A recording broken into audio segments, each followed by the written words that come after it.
اور مومنو یہ نہ سمجھنا کہ یہ ظالم جو کام کر رہے ہیں اللہ ان سے بے خبر ہے،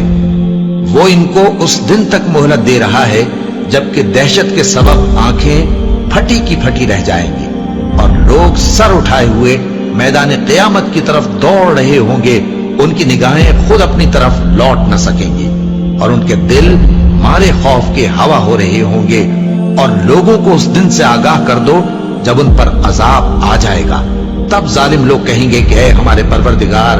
ہمیں تھوڑی سی مہلت عطا کر تاکہ ہم تیری دعوت توحید قبول کریں اور تیرے پیغمبروں کے پیچھے چلیں۔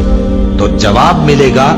کیا تم پہلے قسمیں نہیں کھایا کرتے تھے کہ تم کو اس حال سے جس میں تم ہو زوال نہیں ہوگا؟ جس دن یہ زمین دوسری یہ زمین بنا دی جائے گی اور آسمان بھی بدل دیے جائیں گے اور سب لوگ اللہ کے سامنے نکل کھڑے ہوں گے جو یکتا ہے، بڑا زبردست ہے۔ اور اس دن